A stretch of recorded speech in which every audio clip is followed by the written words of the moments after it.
Welcome, welcome, Hi, welcome, welcome. Good evening. Hey, how are you, Mark? I am well, Almando. How are you doing? I am happy. I'm doing well. Nice to see you. Yeah, man. Thank you. Thank you for having me. Absolutely.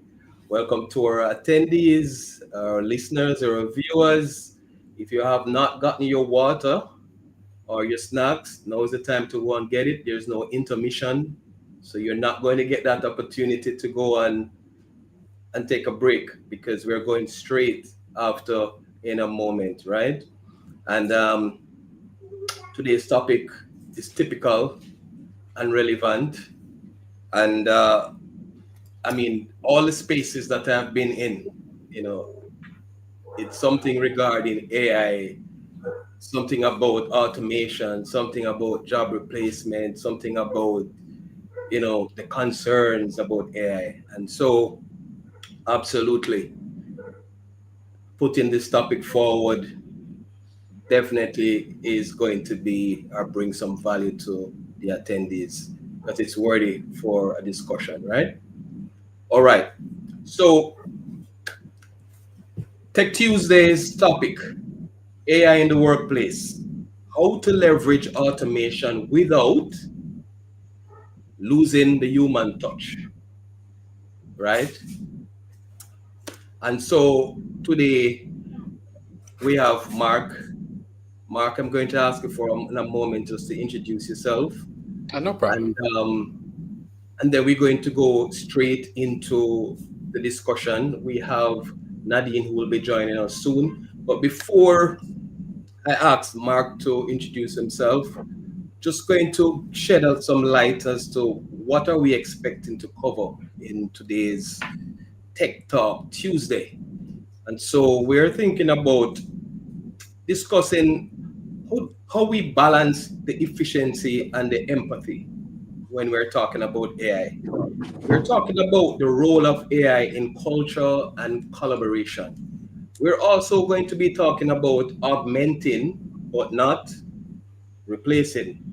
A lot of times we start the conversation more about replacing than augmenting, and we're going to talk a little more about why that's not the case all the time. And then we're going to move over to the fourth item, and that would be we're looking at human skills.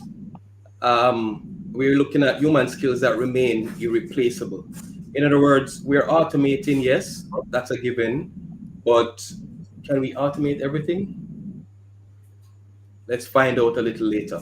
And then we're going to wrap up with the ethical and inclusive use of AI at work, because that's something that is emerging as well. And there's no better place to discuss it but on Tech Talk Tuesday with our esteemed panelists, right? So let's go back up to the top. And I'm seeing that Nadine is with us as well. Hi Nadine. Good evening, everyone. How are you doing? Doing well. How about yourself? Good, thanks. Good. Yeah, man, I'm happy. Thanks for joining us. So, Nadine, I just ran through this excitement that we're going to go through a little later. And Yes. I've already put the audience on a notice that they should stock up on their water and break because we don't have the privilege of having an intermission. So we're saying go and grab what you need to grab from now because we're about to get this going, right? Uh, Awesome. so let's go into introducing yourself, right? Mark, tell us about who is Mark and this topic of AI in the workplace. Okay. I think it's a very timely topic, and I'm looking forward to getting into the questions and sharing some of my thoughts and hearing, from you guys as well. My name is Marc Frankson. Many people may know me from my 9 to 5, which is Designs by Marc Limited. We manufacture corporate uniforms. However, I have a technology background going as far back as my days in undergrad. And so when the generative AI came about, it scratched an itch, and I dove right in. Even before forming this business, I mean, I was spending nights and every waking moment just delving into it and what it can do and being fully and completely amazed. right? Uh, Seeing the potential, I started a firm last year. It's called Transcend AI Consulting, and we're here to help educate business leaders on what AI is all about and how they can not just benefit from it. I think the main focus tends to be how we're going to make a profit from it, but also how do you incorporate it responsibly? How do you set up, a governance framework around it, and what are the things that you need to be aware of? What your employees need to be thinking about? Where are their threats, where are their risks, and most definitely, how can you harness it to benefit your business? And that we shall do a little later. Thank you, Mark. And Nadine, go ahead, introduce yourself for us, please. Connect also your Yo, interest in the with the AI in the workplace. Most of yes. us know you, but not all of us. So tell us who you are.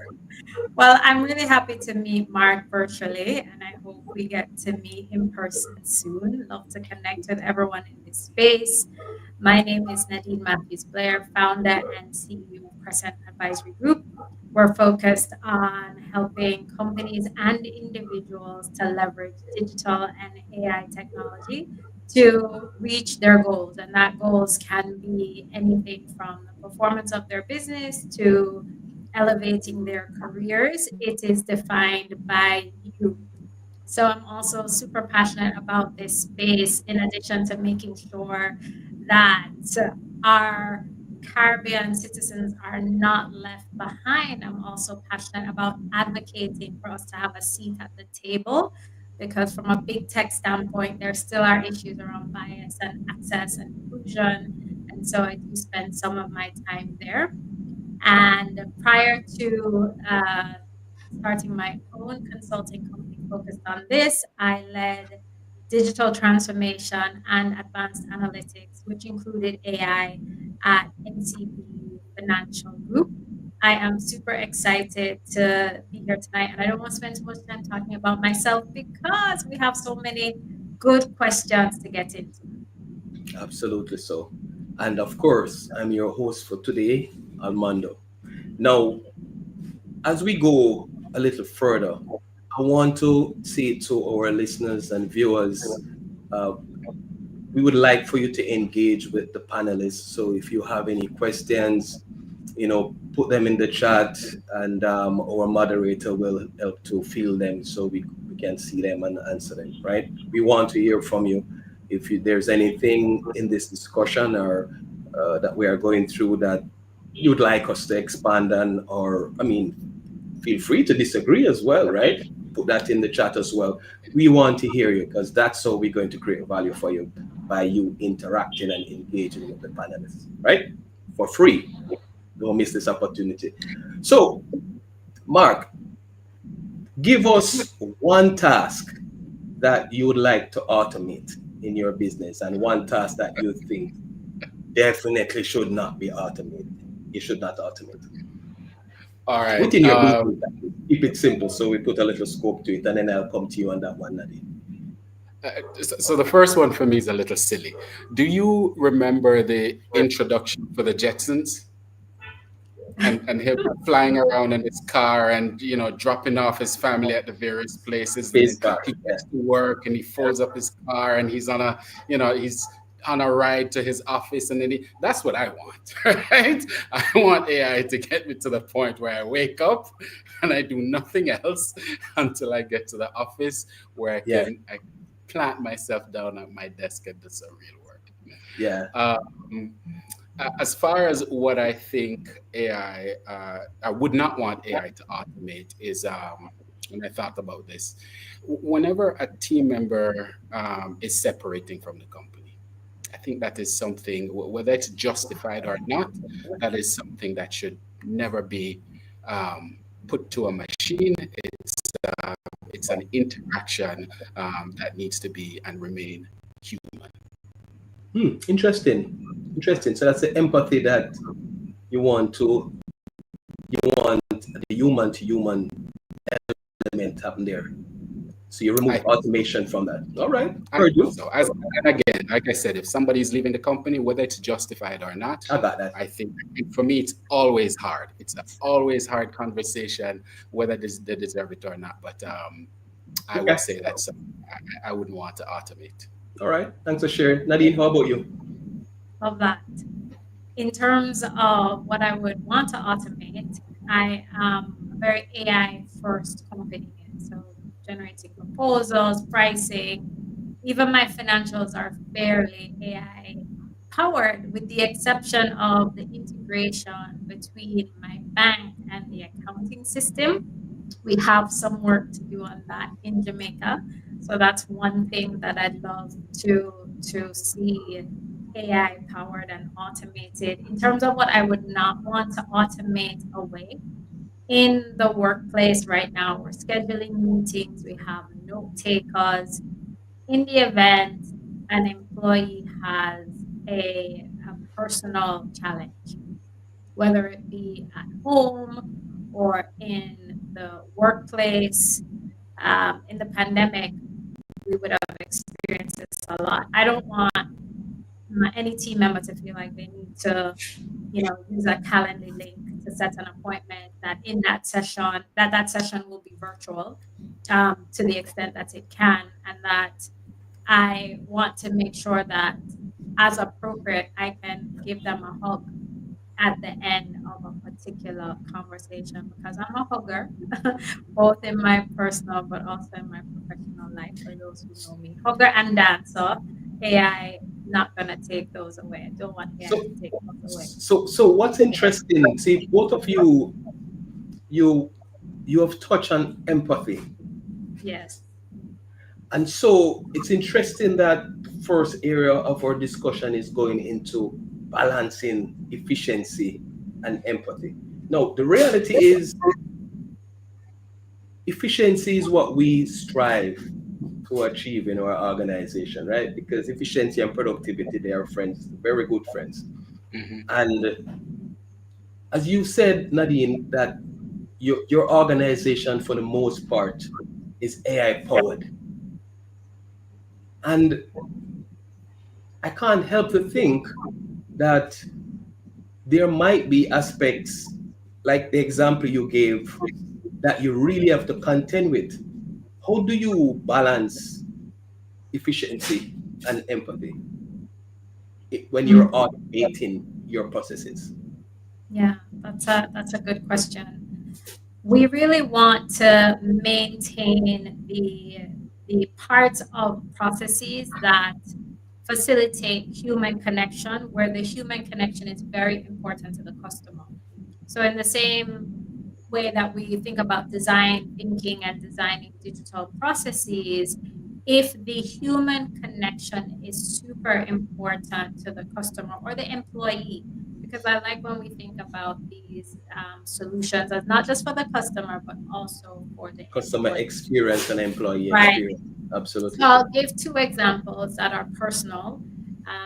When in 2023, I became the primary caretaker for my aunt. She was hospitalized for about 4 months, and the nurses had a lot of reports to do, which meant that the time to change her, spend time with her, was limited or rushed. And Mhm. so I totally endorse AI playing a role in helping to automate the reports to make their lives easier, so they Mhm. can do the things that AI can't do, which is Mhm. to come and check on my aunt and make sure she's okay, and making sure that her speech isn't slurred, because that she's really improving, to squeeze her hand if she looks like she's having a down day. Same Mhm. thing in the classroom. um, I have a daughter that learns in a different way, and so our educators are under pressure. Mark the papers, come up with the assessments, the lesson plans, and so they too feel are not having the capacity to have those one-on-one engagements with students, to have exciting activities, to do personalized lesson plans that are more engaging. So for Mhm. me, it really is about where are the valuable human connections in a particular role? How can I automate other things? And automate doesn't always mean AI. but how can I make the other things that are repetitive, that are a drag, that prevent me from having the human connection easier so that there's more time to have that human connection? All right, that I got you. But Mark, there at some point you need some mechanism or system, I guess, to determine um, to help with our decision making. Mhm. Um, where do we draw the line between AI powered decision making and human decision making? So I think AI powered decision making is absolutely invaluable in situations that require a large volumes of data. When we're talking about identifying patterns and making calculations that are beyond human capability, especially in real time processing, Mm-hmm. AI falls short in understanding context, in getting certain nuances, and like Nadine just spoke about, emotion. Mm-hmm. AI doesn't have the emotional intelligence that we humans not only have, but we tend to excel at, right? So it should not be making decisions in areas where emotional intelligence is required, where ethics comes into play, and there's complex interpersonal skills that need to be considered. So AI can provide decisions driven insight into, say, hiring decisions, but it should not be the person judging or evaluating somebody's potential when you're thinking about, are they a good cultural fit in the organization, or will they be able to work with this particular team. That needs to be a human that judges that. Well, isn't there a predicament? Because with organization, we have a job. There's a job fair happening. Mhm. There's 1,000 applicants. We have AI would be a good tool to help with automation based on the criteria and the key roles and stuff you're looking for to shortlist persons and see. You Mhm. mentioned it earlier, who's a good fit for the culture because you have your little shortlisting and stuff. Um, isn't it a predicament to determine that, boy, we need to insert human in this conversation or in this assessment? Or why not just use AI to just give me the top five picks and hire these five person, Nadine? So I like when you leverage AI and human. That is a predicament. And the truth is, people in HR departments used to sit there and go through the thousand resumes. And because we're human, you may have gotten tired. So someone's resume didn't get as good of a look when you were more on the tired end. And we as humans have biases. So therefore, if we have a perspective on people that went to Campion and Immaculate, by the way, I have no skin in the game because I didn't go to a high school, Or KC? right? Or KC, right? So if you think KC is the best, and then you're like, everything you see with KC, you just put it over here. That Mm-hmm. is bias, but it's human bias.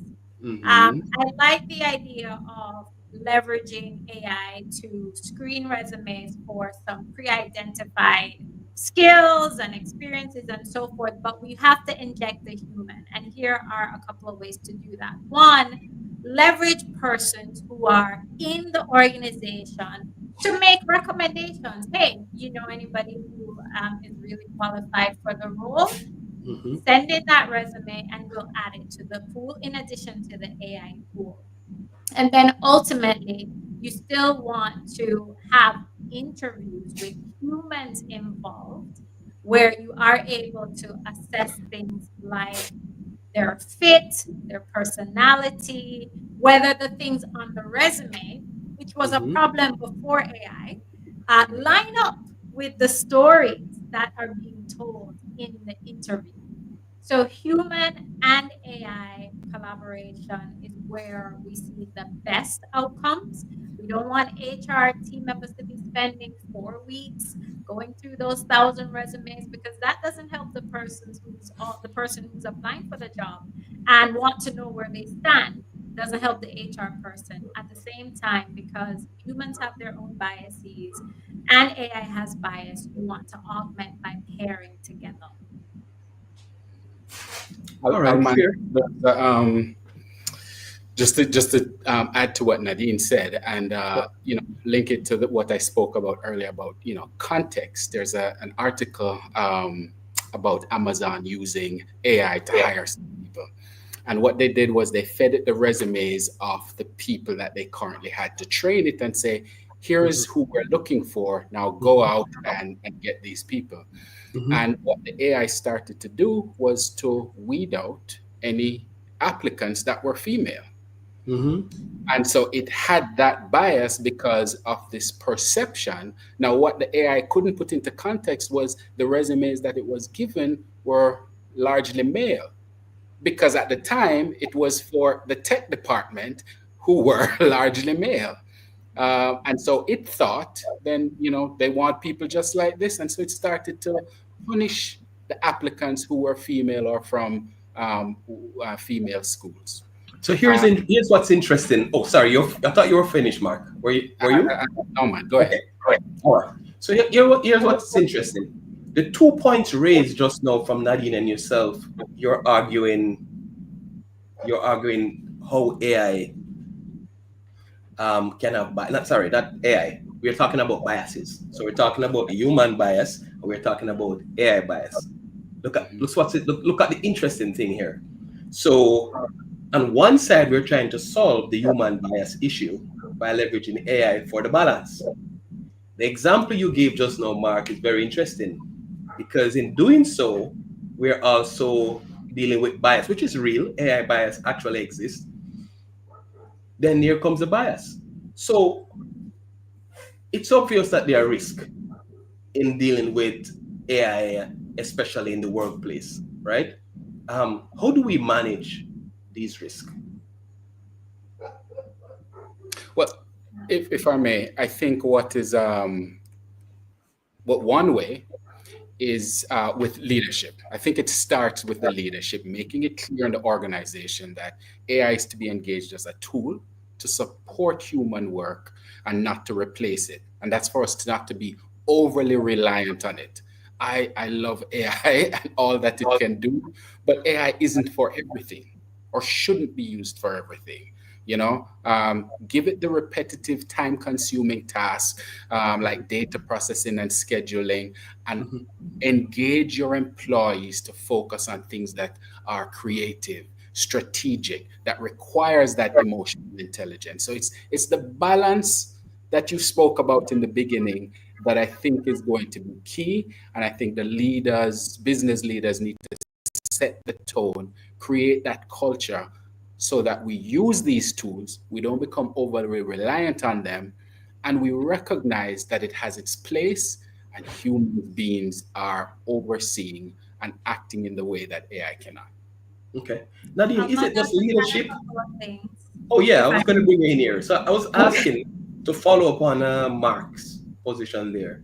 Is it Yes. leadership only? What are the guardrails that needs to be considered to protect or to manage the risk or the risk of dehumanizing people in the workplace?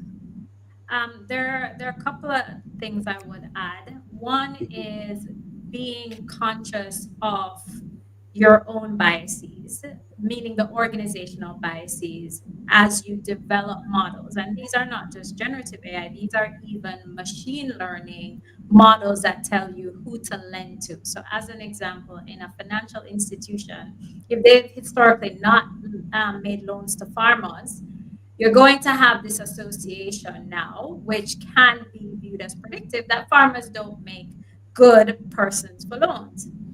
But that has been a result of behaviors by the financial institution.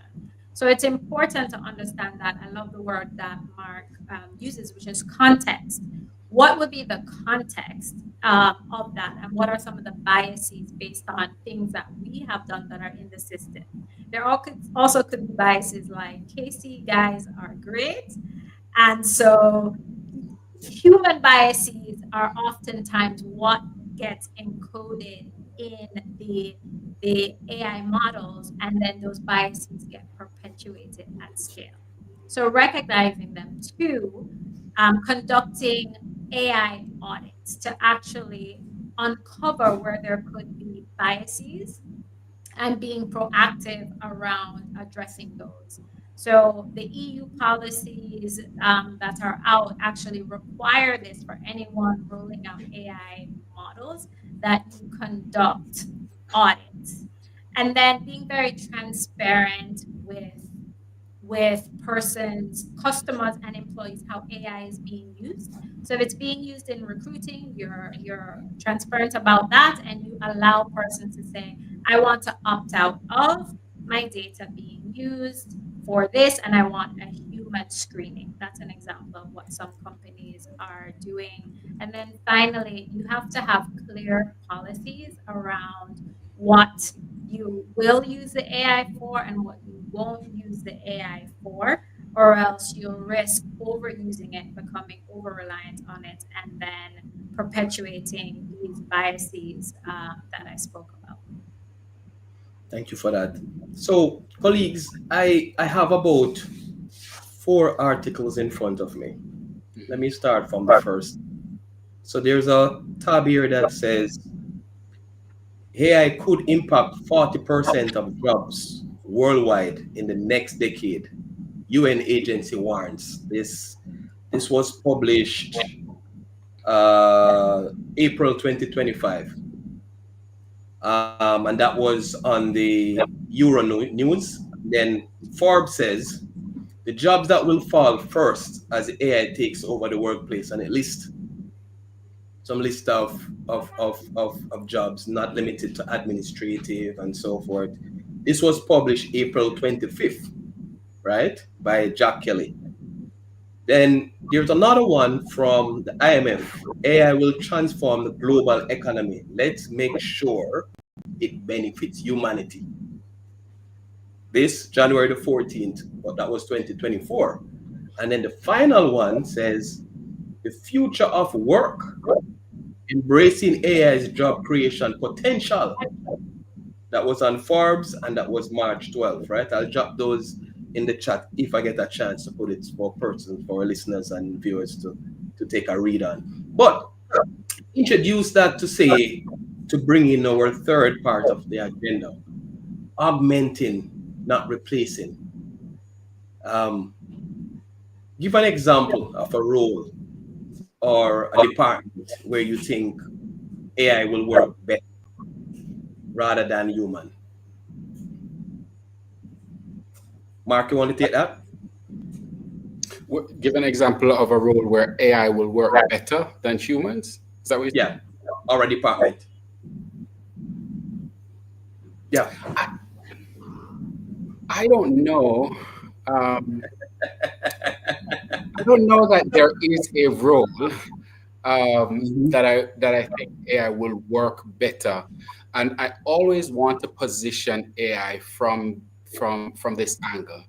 AI is a tool, so we can think of, say, customer service. That's an easy department to talk about because we've already seen where companies are implementing chatbots, AI chatbots to deal with the remedial questions and allow their customer service agents to engage.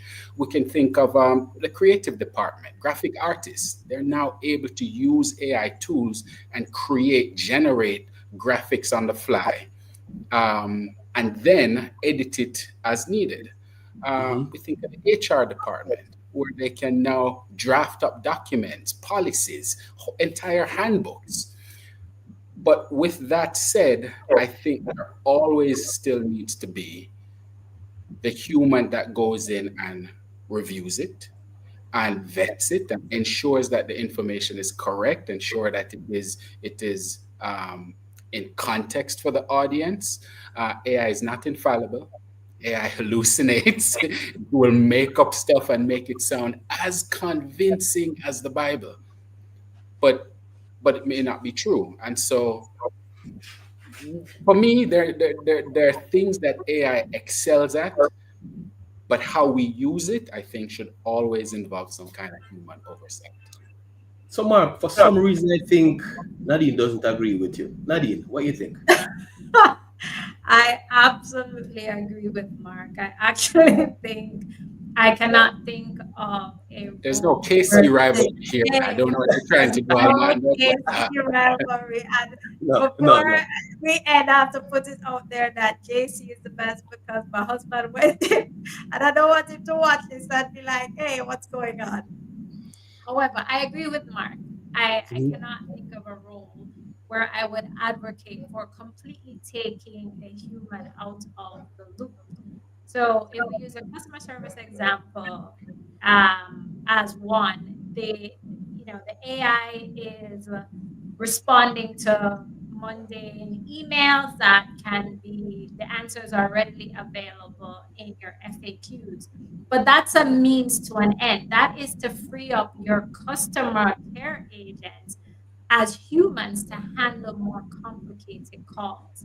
And by the way, there has to be a human that goes and makes sure it evaluates what the bot has been doing. Has there been model drift so that course corrective actions can be taken? So even in that process of looking at the emails, a human is not taken out. The threat of not having a job is one of the fears that I hear about all the time. And all the reports you shared, Almando, confirm that the majority of jobs will change, and over time the majority of jobs actually do disappear. And this has been a human reality. MIT did a study in So, 2024 so, that said, so I'm going to say a whole little bit there for Nadine. yes, We are go on. going to drive into that a little later, not far from now. Okay, But I'm still with you and Mark on the point of augmenting and replacing. yes, So currently I'm hearing both of you in your responses that it's difficult for you to see that a role would be replaced, and correct me if I stand corrected if I regurgitated incorrectly. So you're at this juncture, you're not seeing how AI will replace a role, but more augmenting it, right? I think I got that so far. Now, correct. Now, this doesn't mean that if there are productivity enhancements, that an organization won't make a decision to have three of a particular role instead of 10 because productivity gains have been created. so that's where I'm going for a moment. So let's zone into this for a moment. So let's look at you use customer service as an example, which I think is a great example to use. So AI agents now becoming the standard, right? Persons are using agents to really digitalize and automate their processes, their key processes, that is. And customer service is no exception. We're talking about, hey, why is my service disconnected? Hey, can I get an extension? Uh, my email needs to be updated. The routine stuff that happens, I'll say, at a BPO, right? And if you're if organization out there they are using agents that learn all of these skills, right, and able to comprehend these routines, able to follow through on the workflow and addressing all of these responses, then the question then is it that it's an augmentation of that role, or it's a replacement of that role, but that role might now evolve into something else? So instead of you on the front line taking the calls, responding to the chats from the website, you are probably doing quality assurance. So I put it to both of you. Isn't that replacement or still augmenting? it can be looked at both ways, I would say, Almando. Mhm, And we're absolutely seeing cases like that. For instance, when mhm, customers are relieved of not having to wait 20, 30 minutes for their call to be answered mhm, and they're addressed quickly. Based on the work that I do with my partner Fluid AI, we see that it actually opens a conversation for sales. And so the customer care agents now become sales agents and they're able to upsell. So there was a very successful um, pilot, which is publicly available with Salesforce on that. And so, yes, I would use the word transform. Every role will be transformed in some way. Some duties will become obsolete. And, if we look at the role of an admin over time, they used to type and now they don't need to and then they went to the computer and then now they have otter.ai, and so they want to make sure that they critically look at the notes to make sure they're correct. It doesn't always understand patois, but the role continues to be transformed with different technologies. So, yes, some components are replaced and augmented, mhm. and net, it's a transformation from enabled by the technology. So we have a member here, colleagues. Yeah, I no see you trying problem. to chime in on that, Mark. Let's take this one. So we Okay. have a member who have made a point here. So at the 2025 TechX conference in London, right, Boomi demonstrated a digital banking and insurance firm, completely automated, running on AI agents, 8 departments, and the equivalent of 400 workers. Now, while I agree with you, Nadine, on the transformation part, and absolutely there are going to be job transformation, I Mhm. think we have to, I'm going to use the word accept that there will be some roles, and you said obsolete earlier, which is correct, right? Some roles that will become obsolete. No, that itself is not the problem.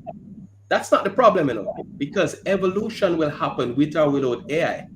Jobs always going to get obsolete, always evolve, transformation going to always happen. The reality is that AI, let's say, put it on steroids for some areas, right?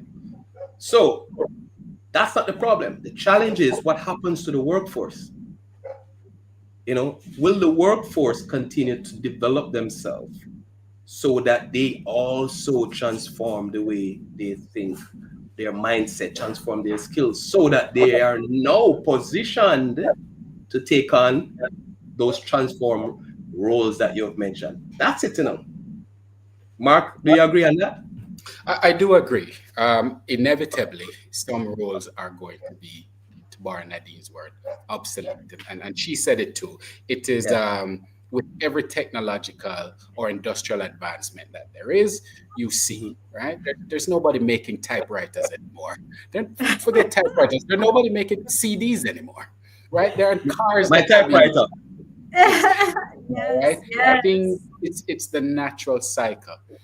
But Mhm. with AI in particular, I think there's an opportunity for us to make a decision, right? Mhm. Somebody can indeed, like the company, decide that I am going to get rid of my entire sales department and replace them with AI agents.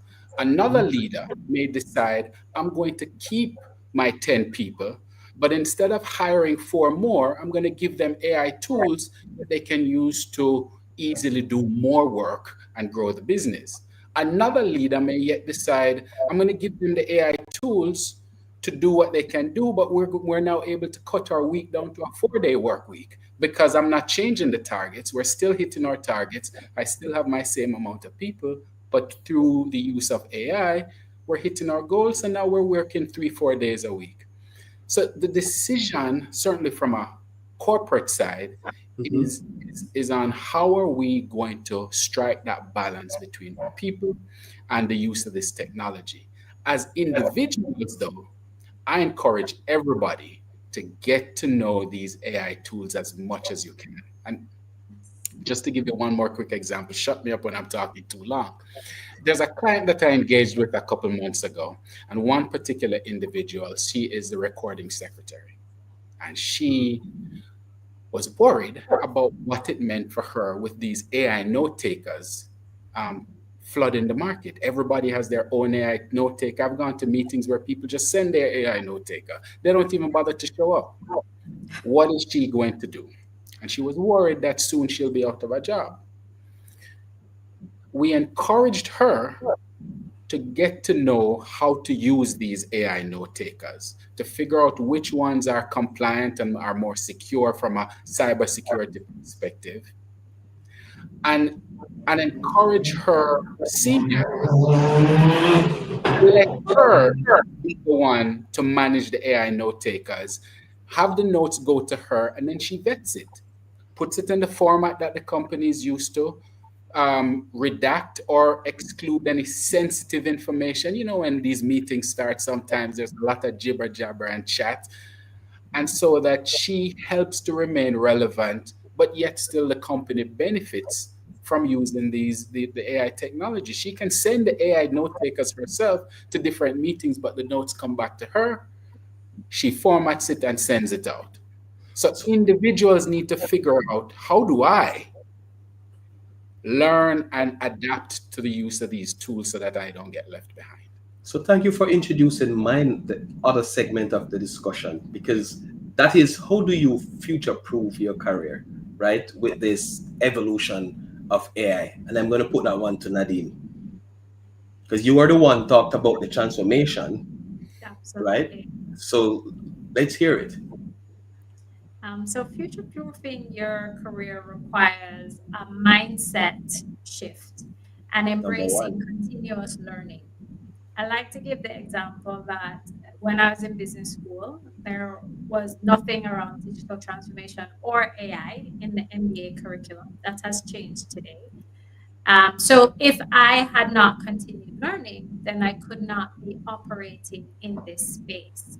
And so recognizing that it's the natural cycle of life, that there are going to be jobs that go away, but new jobs that get created. There are always new jobs that get created. And kind of preparing to continuously learn, unlearn, right? And relearn. Once you have that mindset, you really set yourself up for being able to continuously evolve your career. My first major was in history, and now I'm doing digital transformation and AI. It is absolutely possible. If we look at some of the jobs that exist today, back to that MIT study, which says 60% of the jobs that existed in the US last year did not exist 100 years ago, but we see them all around. There was no Kai Sanat, who's a streamer. There was no digital marketer. There were no robotics engineers. Facts. And if we think about electricity and internet, which are also very disruptive technologies, where people said the world is ending, it didn't, Mhm. and Mhm. none of us know when that's going to be. All of those created new jobs. So electricity facilitated the creation of appliances, stoves, microwaves, hair dryer, and Mhm. all of those creations came with new jobs, the people who created them, the people who fixed them. Mhm. And so it's going to be very much the same thing with, it was very much the same thing with internet. It'll be very much the same thing with AI. And it doesn't mean that everyone is technical, which is also a big part of the misconception. Um, we don't have enough philosophers, and so you see some universities saying we want more people to major in philosophy to help persons understand where all of this is coming from, more creative thinkers. There'll always be a place for that. All right. But in summary, keep learning, and recognize that you have to keep learning. Don't be like, oh, I got my degree already. No, No. continuous learning. Facts. And what's interesting is you said when you were doing your business degree, which you didn't put a date to it, but the fact that you said digital transformation wasn't included and other things, it gives an idea of how long that was. Now the reality is, No shade, Almando. no shade, no shade, no shade. Follow me now. Follow me. You see where I'm going? So listen to this now. The reality is that the amount of content that is available out there for a person free to do self-development amount to a degree and even more. Free. You understand? Even with structure. And so we have to say we have to balance the conversation and also talk about accountability. Because if the workforce have access to these professional development opportunities easier than before, and it's obvious that the workforce is being transformed by AI, then we have to ask ourselves, then why would you wait until the tsunami hit you? Yes. You see what I'm getting? So there has to be an accountability factor, ain't it? So, Mark, with this example you gave about the recording secretary and the note taker, etc., what would then be some, you'd say, soft skills that are even more important than ever now that AI is becoming the standard for the most part in the workforce? Right. What are those I soft skills think, that are more? yeah, I think there's now an opportunity for us to lean more into things like leadership and emotional intelligence, empathy. You just mentioned it, to the ability to show accountability. Hmm. These aren't things that AI can do, nor are they things that AI should do. We shouldn't be looking to AI for these things. These are Hmm. um, intimately human things that we should try and develop more. Imagine a workforce where you have people who have mastered these things and they have the ability to use the various AI tools and platforms. That I think is going to be the profile of the ideal employee going forward. You want somebody who recognizes and leans into their human abilities, but can still use and interact with the technology where necessary. Fair, fair. Nadine, you want to add to that? I agree with those. I mean, at the and I'll add listening because over time it's a skill that very few people are very good at. Yeah. But you get such a positive reaction from someone when you listen to them, when you take the time to listen to them. So if they were upset, they calm down. If they just wanted a listening ear, they appreciate you so much. And if you are selling something, as an example, all of a sudden it's like, well, what are you selling? Let me get some of that, right? So at the end of the day, AI can do certain things. It can't close the sale. It can't help you maintain relationships. So there's still these higher value added interactions that we have to invest time in. And the truth is, the majority of us don't. We think about, oh, I have to learn AI, I have to learn digital transformation, I have to learn agile. All those technical skills are wonderful. But I'm going to borrow from Robert Kiyosaki in his book. He's like, no one wants a best writing author. You want a best selling author. So can you sell? Can you connect? Can you build an emotional connection with someone and influence them? Let me take it to TikTok. So tons of things out there, and then when the person says, oh, I'm influenced, it's because someone is influenced. Because at the end of the day, if you're running a business, you're selling something, and AI cannot do that for you because it requires a connection, it requires an ability to influence. And let me add yet with all of those things, because I do believe over time technology will get better at certain things, but humans will get better at other things as well. Mhm. Okay, fair. May I add something I think Okay. that those of us who are in this space, and also if you're a business leader, also want to be careful on the emphasis we place on AI. We don't want our employees or our co-workers or our teammates start to feel as though they're just, handlers. You're just the dog walker. You're just here to press the button because the AI will do the work and it will do it much better than you, right? You want to appreciate. So though we want people to show empathy and to show emotion and intelligence, I think it's crucial that we in this technology space and business leaders and those of influence also recognize and continue to place emphasis on human development where Okay. AI is just a tool.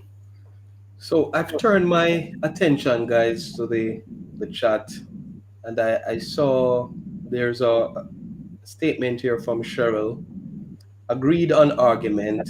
So even with AI being used for robots doing surgeries in medicine, this is with the need still for surgeons for supervision, guidance, or in the event of, right? Um, so I suspect that was in line of when we were talking about augmentation versus uh, a replacement, right? Audience, listeners, viewers, remember to put your questions, your feedback in the chat. Or we have another one here as well. We have, what is it? What is the customer feedback like? Most fully AI automated customer service job processes can be difficult and truly replicate a satisfied customer. There has to be humans working tandem with AI. Okay, all right. Uh, you want to comment on that, Nadine? That's my experience that humans working in tandem with AI is the most powerful. Mm-hmm. From the customer experience standpoint, if it's something that's well documented in a knowledge bank and the customer doesn't have to wait 20 minutes to get an answer, that's the best use case. Go ahead and automate responding to the conversations, responding to the email so that you save them time. That's big from a customer experience standpoint. If you think about a company having 1 million customers and maybe even 10% of them are unhappy, that's 100,000 people. You're never going to be able to staff that. Yeah, it's just not possible. And so you leverage the technology to balance the the mundane, the repetitive, the simple, the non-sensitive, and then you leverage the humans to support the more complex interactions. That's what I'm seeing works best. Now, as agents mature, there's a lot out there. I have not seen where other than for a startup, like a native AI company, where there are end-to-end agent interactions which have automated 95% or more of I've seen that. customer care queries. Um, Meaning, so Klarna has done it, right? This is a technology native company. I'm talking now about incumbent industries where they're moving from being a bank, a retail organization, and layering on AI for the first time. That has not happened yet. Mhm. Um, and I always use yet. It's not that it can't happen, but it hasn't happened yet because you have to deal with the complexities like legacy IT and all of that. Okay. So, we still have a ways to go as far as that is concerned. All right. Thank you, Nicholas, for that question or statement. Well, let's look at. So the conversation here is not about should we or if. It's obvious that AI is here to stay, right? Yes. How can businesses train their teams to use AI tools responsibly? Is there any guide, any framework out there? What's your suggestion, starting with Mark, then Nadine? Excellent question. When I talk to clients, some are surprised to learn that their employees are already using AI. right? Whether they've implemented it or not, their employees have Chat GPT on their phone. They may be using it at their desktop. What they don't have is the guidance to say this is how you should or should not use it. This is the type of information that you should or should not input into that particular platform. And so, for me, setting up a proper governance framework that educates the employee, sensitizes them on this is what the tool is, this is what it can do, these are the consequences of using it in a particular way, is crucial. There's also the idea of how do we remain transparent as a company on what we're using AI to do. As an individual, are you taking a customer's financial data and plugging it into Chat GPT to then help you write your report? Is that something that you need to be transparent about? Do you need to ask the customer? Do you need to ask your managers? There are a lot of things coming up now about ethical responsibility, so that people feel comfortable with the work that's coming out. Are you okay with, say, a lawyer using AI to write a letter that you've asked them to write? Some people say, sure, it's fine as long as they vet it, and if there are any issues, they can go back to that lawyer. But what does all of this mean for individuals and how they view how the tools should be used? A governance framework policy needs to be in place to guide people on how to use or not use these things. Uh, I think that's a good point. I just want to underscore that a little as I take Nadine's feedback. So I share maybe two quick examples. So there was a case where a note taker was used in an organization to take notes for interviews, job interviews. And there are some note takers out of the box who will send to the participants a summary of the notes. But think about it now, this was a job interview, and there were a series of job interviews. So what happens after a job interview when the person comes off screen is deliberation, right? So consider five ladies discussing, pulling their ears down and just saying, what we think about this guy or what we think about this woman. All of that was documented and recorded and shared to all the participants, right? Because it wasn't conscious at the time that the participants also would receive a copy or a transcript of the meeting, right? So just to enforce the point about the governance there, that including its configuration and all of that shouldn't just be something that an employee just go and sign up and download a subscription and install. It must be done in a structured way, right, Nadine? Absolutely. If an organization already has a corporate learning department, then the corporate learning department should develop a training program, much in the same way that we had to develop training programs for cybersecurity. So employees would know, don't click on suspicious links. Here are our policies. Here are the things that you need to know about the Data Protection Act. But 20 years ago, it was more around, here's how to use email. If something is going to be, a commodity and utilized, then you need to invest in training. If you don't have the resources internally, then you need to engage practitioners like Marc or myself to help you and your team learn about how to responsibly use the tools. So this is things like looking at the settings, making sure it's not training on your data, using enterprise and paid versions for anything that you're doing within a corporate setting, and also establishing your AI use policies. Some companies think by saying it's banned that you're protected. You're not protected because people have their devices.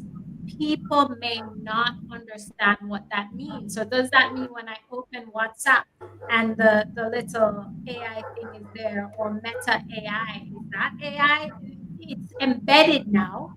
And so they may not recognize that. So if I just type in a question on my phone because I have a deadline, does that compromise the policy? How would at work, how would you really know?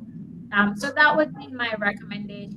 Engage your corporate learning team campus to quickly develop and roll out training programs and work with your legal teams to document your AI policies, which will evolve, by the way, as the technology evolves.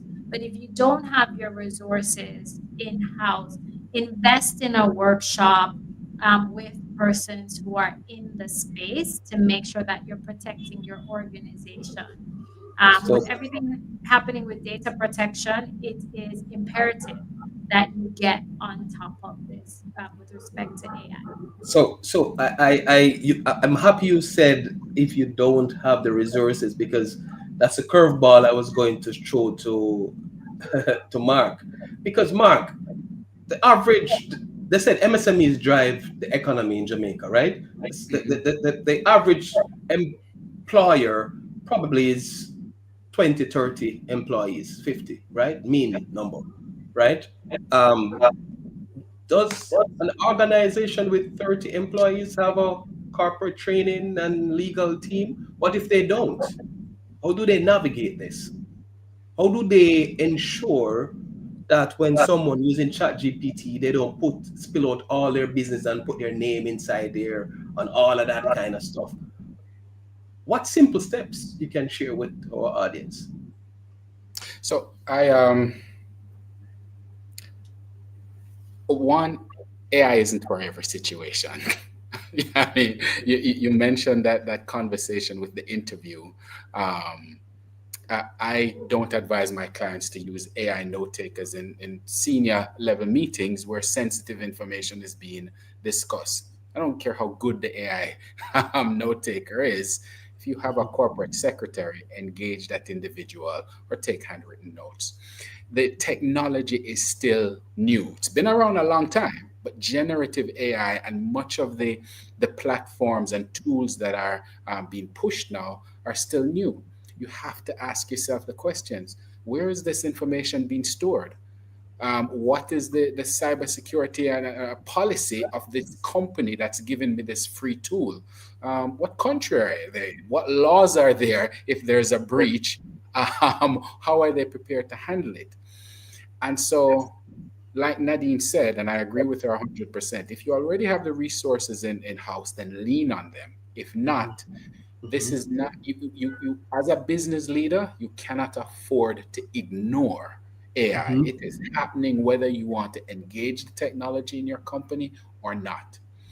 And there's a benefit to engaging a practitioner like Nadine or myself, because we can come in, discuss the do's and don'ts, share with you and sensitize your staff about the risks and the threats that are out there.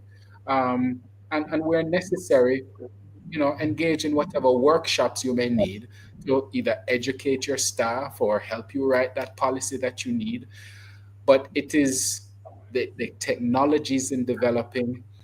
And I think if you think about it, never before has there been such a powerful piece of technology available to the everyday man. You Mm, can engage ChatGPT now via WhatsApp. You can mm, call a 1-800 number and mm, engage. The mm. barriers are very low, and it is powerful technology. So organizations need to get on board in educating their team, sensitizing them, and putting the policies and procedures and frameworks in place. So I'm going to finish it for you, Mark. So it's either they get on board to use it for competitive advantage, or they are going to be replaced by their competitor who's using it. Agreed. All right, cool. All right, so colleagues, we are winding down. I know we could go on for another hour because the truth is the topic can go wide, and even deep. But I think we want to take a little look or more look into the chat, because again, I did promise the the participants to drop their chatting. So I'm going to ask the moderator to put up some of those questions if I've missed any, and then I'm going to ask you guys to weigh in on them as efficiently as possible. And then I'm going to ask you to give your final words as I go towards recapping, you know, what an interesting conversation this has been so far. So we have uh, we have Nicholas again here. How can Jamaica better position themselves for AI takeover? Oh, AI takeover. All right. I, I see China introducing AI courses subjects as early as primary school level. I think I saw that article as well. Are there any course offerings at our tertiary level? Um, I think I have seen. I won't call names now, but I have seen at the degree level. I think I've also seen master's level courses out there. So there are tertiary level uh, courses that I'm seeing. Nadine, Mark, Um, so I believe at the tertiary level there are courses and courses are continuing to be developed. absolutely, The AI task force has been instrumental in tabling a set of recommendations to the government in terms of this AI takeover, and that has a number of dimensions. It talks about governance, it talks about education, it talks about cybersecurity, it talks about enabling organizations for growth. So there are multiple dimensions that are required for an AI takeover, and some of them are pretty basic, such as the technological infrastructure of the country, right? Um, from a Jamaica AI Association standpoint, we are working on applications that can support the country. So we recently launched the AI, the Law Bot, so persons who can't afford legal services can leverage that to check on some of the laws. Ultimately, you still need to engage an attorney, but for some initial questions, because if you go into ChatGPT has not been trained on Jamaica's laws. We're not represented in that data set. So that's an example of something that we've built. And because even though ChatGPT can talk patois, there's very limited kind of speech to text for patois that's very good. And so looking at language models and translators is also something that the association is taking on. In terms of learning, it doesn't have to be at the tertiary level. And I think, Almando, you spoke to this. There are tons of free courses. There are tons of things on YouTube. There are tons of things on TikTok. What is often missing is the commitment to actually learning. And I remember I heard a lecture with Professor Bharat Anand, Coursera.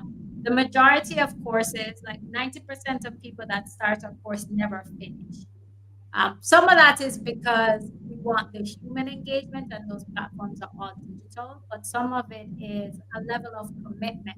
So learning requires a personal commitment. There's lots of content there in terms of teaching you how to just learn how to use the tools. I have a YouTube page that's completely free, and there are lots of other YouTube pages on how to use the tools and how to use them responsibly, which doesn't require you to get a bachelor's in AI or a master's in AI. Oftentimes, that's not absolutely. needed at all to leverage the tools for productivity. Mhm. Well I said.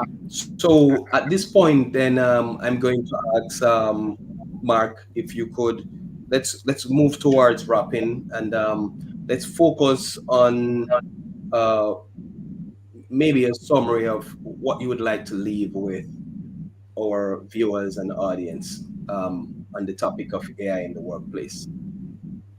Mhm. Education, education, education. I think the exciting thing about where we are right now as a people, as a Mhm. country, is that AI is so new for everybody that we're Mhm. all, it's almost a level playing field, despite what China is doing, right? It's almost a level playing field where we all have an opportunity to level up and make ourselves more competitive as individuals, more marketable, and or organizations, right? Companies or nonprofits, whatever we're a part of. It starts with educating yourself on what is this thing called AI? How does it work? How does it learn? How does it spit out information? What is the scope of its reach? Right? How much knowledge does it have? And Nadine just mentioned OpenAI, as great as it is, may not understand the intricacies of Jamaican law because it wasn't a part of its training data. So there's an opportunity there where they created something that's AI to supplement that. So, but this starts with getting it on your radar. Malcolm Gladwell wrote a book called Outliers, which really zoned in and spoke about all these successful people who became successful in part because they were exposed to their areas at an early age, right? Okay. And that they latched onto it, they became committed, and they just zoned in and ran with it, right? So I think there's an opportunity for all of us, whether it's in the workplace or outside of the workplace, to educate yourself on what AI is about. I encourage everybody to get to know a general AI tool like ChatGPT, and then look to see what is the AI tool in your industry, whether that's finance or healthcare.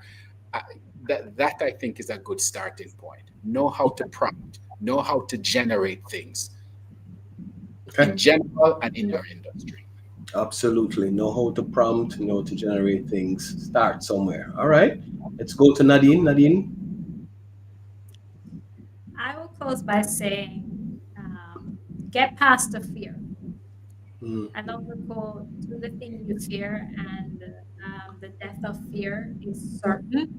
A lot of what's holding us back is grounded in fear of losing jobs, fear of the terminator, fear of what's going to happen with my data.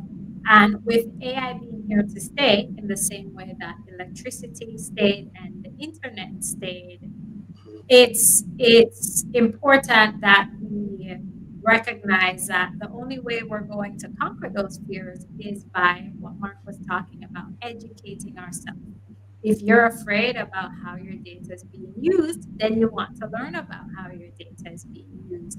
If you're afraid of losing your job, then you need to learn a new set of skills. If you want to understand whether your kids are prepared for the future, then that requires learning.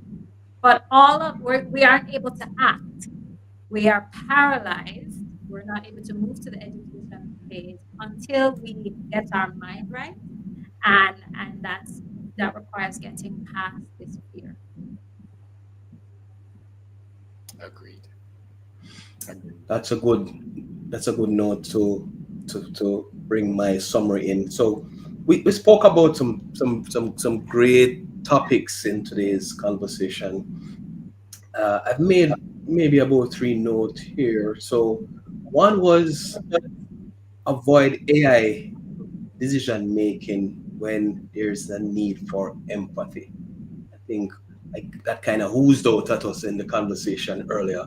That an example was given, when it comes to separation and other things, it's probably best to leave the human lead with the human decision making than AI. Nadine also spoke on about what an important thing that we must be conscious of is recognizing our biases. And what's interesting is sometimes we're not conscious of our biases, and that will come out into the AI application that we are creating or innovating, right? And so to have this mental or deliberate consciousness of our bias, I think will go a far way. We also talked about, the sticky topic about job replacement. And I think the consensus was there will be some obsolete and jobs replaced, but there are also jobs that are going to be transformed. And and I think I contributed to say, well, the reality is employees must take accountability for their professional development um, ambitions, right? Mhm. And so this and more was discussed in today's Tech Talk Tuesday. And of course, if you have missed it or you just joined or you're seeing the recap, then this is something that you should go back and watch on our feed. Mark, just not more than 5 seconds. How can our audience reach you if they need to talk to you more about Transcend AI? Easiest way is to start with our website, which is transcendwithai.com. All our contact information is there, and we can engage following that. Okay. Nadine, how do they reach you? crescentadvisorygroup.com or LinkedIn, Nadine Matthews Blair. I'm already connected with a lot of persons there. So, whichever one you prefer, feel free to reach out. And that was it. That was it. That this has been brought to you by JTDA Tech Talk Tuesday. I mean, you don't want to miss the next Tech Talk Tuesday. You see, what we do here at JTDA is simply bring the issues live to you, right? We have two industry experts talking about AI in the workplace today. And you can see there is a lot of topical things that were on top of your mind, but maybe weren't addressed. And in 1 hour, we were able to touch several subject areas. And so if you are not a member of JTDA, you're on this channel, you can reach us at jtda.org and signed up to become a member. Of course, you can become an individual member as well as you can have an institution become a member. So that's it from me for this evening. This is Almando, your host, signing out, thanking the panelists for this lovely discussion. Good evening Thank to you you for all. having me. Thank you, Armando. Thank you, Mark. Take care, everyone. Bye, Nadine. Bye, Almando. Bye. Bye.